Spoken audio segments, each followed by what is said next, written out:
எப்போதும் மதிய சாப்பாட்டுக்கு என்ன சமைக்கிறது?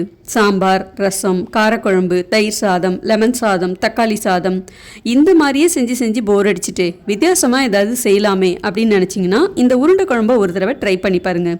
நீங்கள் ஒரு தடவை செஞ்சு பார்த்தீங்கன்னா அடுத்தடுத்து செய்யணும் அப்படிங்கிற ஒரு ஆர்வம் வரும். அந்த அளவுக்கு டேஸ்ட்டு அருமையாக இருக்கும். ஸோ கண்டிப்பாக ட்ரை பண்ணி பாருங்கள்.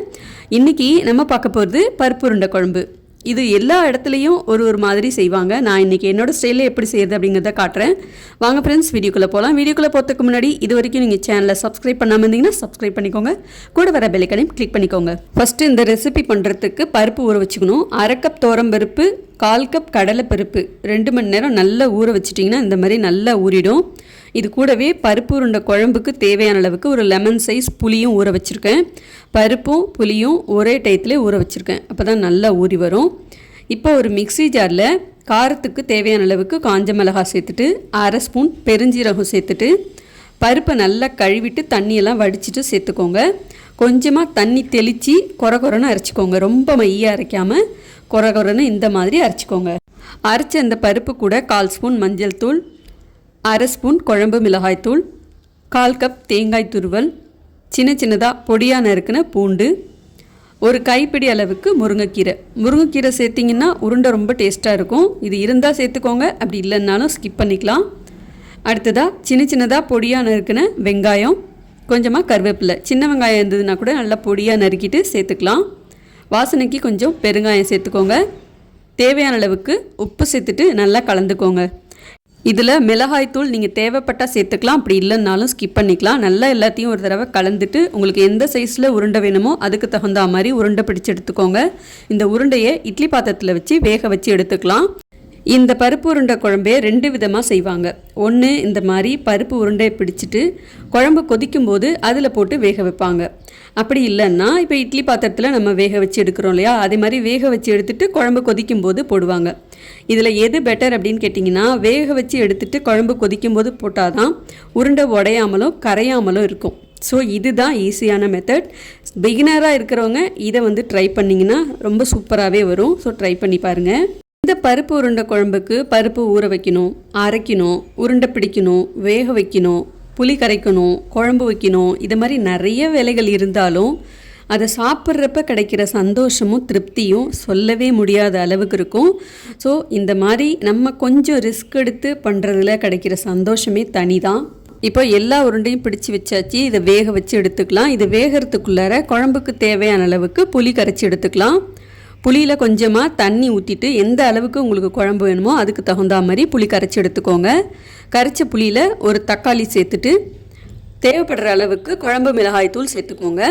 எங்கள் வீட்டில் இருக்கிற குழம்பு டேஸ்ட் எப்படின்னு பார்த்தீங்கன்னா, புளிப்பு, காரம், உப்பு எல்லாமே ஈக்குவலாக இருக்கணும். புளிப்பு கொஞ்சம் கூட தூக்கலாகவே இருக்கக்கூடாது. அதே மாதிரி தான் காரம். இது எல்லாத்தையும் பேலன்ஸ் பண்ணுற மாதிரி தான் நான் குழம்பு கரைச்சி எடுத்திருக்கேன். இப்போ குழம்பு தாளிக்கிறதுக்கு ஒரு பாத்திரம் சூடு பண்ணிவிட்டு நல்லெண்ணெய் சேர்த்துக்கோங்க. நல்லெண்ணெய் சூடானதுக்கப்புறம் ஒரு 1/2 ஸ்பூன் தாளிக்கிற வடகம் சேர்த்துக்கோங்க. தாளிக்கிற வடகம் இல்லைன்னா பெருஞ்சீரகம் சேர்த்து தாளிச்சிக்கோங்க. வடகம் நல்லா பொரிஞ்சதுக்கப்புறம் சின்ன வெங்காயம், அப்படி இல்லைன்னா பெரிய வெங்காயம் சின்ன சின்னதாக கட் பண்ணிக்கோங்க. அதை சேர்த்துட்டு கூடவே நறுக்கின பூண்டு, கொஞ்சம் கருவேப்பிலையும் சேர்த்துட்டு நல்லா எண்ணெயில் வதக்கி விட்டுருங்க. நல்லெண்ணெயில் இந்த பூண்டு, வெங்காயம், வடகம் இதெல்லாம் சேர்த்து வதக்கும் போது வீடே அப்படியே கமன்னு வாசனையாக இருக்கும். வெங்காயம் நல்லா கண்ணாடி பதத்துக்கு இந்த அளவுக்கு வதங்கி வரணும். இப்போ குழம்பு கரைச்சி வச்சுருந்தோம் இல்லையா, அதை கரண்டி வச்சு நல்லா கலக்கிட்டு அதுக்கப்புறமா இதில் சேர்த்துருங்க. லேசாக ஒரு கொதி வர்றப்ப இதில் ஒரு 4-5 துண்டு முருங்கைக்காய் மட்டும் சேர்த்துக்கிறேன்.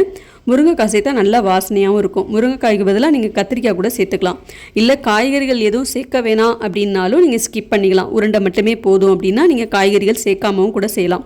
குழம்பு கொதிக்கிறதுக்குள்ளார குழம்புக்கு தேவையான அளவுக்கு தேங்காய் அரைச்சிக்கலாம். ஒரு 4-5 துண்டு தேங்காய், ஒரு 1/2 ஸ்பூன் பெருஞ்சீரகம் சேர்த்து அரைச்சிட்டு குழம்பு இந்த அளவுக்கு கொதிக்கும் போது தேங்காய் பேஸ்ட்டு சேர்த்துக்கோங்க. இப்போ நம்ம வேக வச்ச உருண்டையும் சேர்த்துக்கலாம். ஒரு உருண்டையாக ஒன்று மேலே ஒன்று போடாமல் தள்ளி தள்ளி போடணும். இந்த உருண்டை குழம்பு ரொம்ப பெரிய ப்ராசஸ் அப்படிங்கிறதுனாலே யாரும் செய்ய மாட்டாங்க. ஆனால் நம்ம செய்கிற ப்ராசஸ் எல்லாத்தையுமே ரசித்து செய்யும்போது அதோட அலுப்பே தெரியாது. உருண்டை போட்டுட்டு லேசாக அந்த மாதிரி கிளறி விட்டு ஒரு கொதி வரட்டும். லேசாக ஒரு கொதி வந்தால் போதும், உருண்டை குழம்பு ரெடி ஆகிடும். இப்போ நான் வேக வச்ச எல்லா உருண்டையும் சேர்த்துட்டேன். எனக்கு ஒரு 5 உருண்டை மீதமாக இருக்குது. இந்த 5 உருண்டையும் குழம்புல சேர்த்தோன்னா ரொம்ப கொதன்னு உருண்டை மட்டும்தான் இருக்கும். உருண்டை அப்புறம் குழம்பு எல்லாத்தையும் இழுத்துரும். ஸோ இந்த மீதமான உருண்டையை என்ன செய்யலாம் அப்படின்னா, குழம்புல இருக்கிற உருண்டை காலியானதுக்கு அப்புறம் இந்த உருண்டையை போட்டு கொதிக்க வச்சு நீங்கள் குழம்புக்கு பரிமாறலாம். அப்படி இல்லைன்னா இதை அப்படியே உதிர்த்து விட்டு எண்ணெயில் போட்டு பொரிச்சு எடுத்திங்கன்னா சுவையான பக்கோடாவும் ரெடி. ஸோ நீங்கள் எப்படி வேணாலும் பயன்படுத்திக்கலாம். இப்போ குழம்பு நல்லா கொதித்து ரெடி ஆகிடுச்சு. நல்லா கமகமன்னு வாசனை, உருண்டையோட வாசனை வீடு முழுக்க பரவி இருக்குது. இந்த உருண்டை குழம்புக்கு சைட் டிஷ்னால் அப்பளம், பீன்ஸ் பொரியல், கேரட் பொரியல் வச்சு சாப்பிட்லாம். சைட் டிஷ்ஷே இல்லாமல் உருண்டை வச்சே சாப்பிட்லாம். நல்லா வயிறு நிறைஞ்சி சாப்பிட்ட ஒரு ஃபீலிங் இருக்கும். எனக்கெலாம் பார்த்திங்கன்னா தயிர் சாதத்தில் இந்த உருண்டை வச்சு சாப்பிட்றது ரொம்ப பிடிக்கும். ரொம்ப டேஸ்ட் அட்டகாசமாக இருக்கும். இந்த உருண்டை குழம்பை இது வரைக்கும் நான் ட்ரை பண்ணது இல்லை அப்படின்னா இந்த மாதிரி ஒரு தடவை ட்ரை பண்ணி பாருங்கள். ரொம்ப ரொம்ப நல்லாயிருக்கும். அதுக்கப்புறம் இதை டேஸ்ட்டுக்கே நீங்கள் அடிக்ட் ஆகிடுவீங்க. இந்த பருப்பு உருண்டை குழம்பை நீங்கள் 2-3 நாள் ஃப்ரிட்ஜில் வச்சும் சாப்பிட்லாம். ஏன்னா புளி ஊற்றிருக்கிறதுனால அவ்வளோ சீக்கிரம் கெட்டு போகாது. ஸோ நீங்களும் இதை மாதிரி ட்ரை பண்ணி பாருங்கள். பருப்பு உருண்டை குழம்புனா எனக்கு ரொம்ப பிடிக்கும், ஆனால் செய்ய தெரியாது அப்படிங்கிறவங்களுக்கு இந்த வீடியோவை மறக்காமல் ஷேர் பண்ணுங்கள்.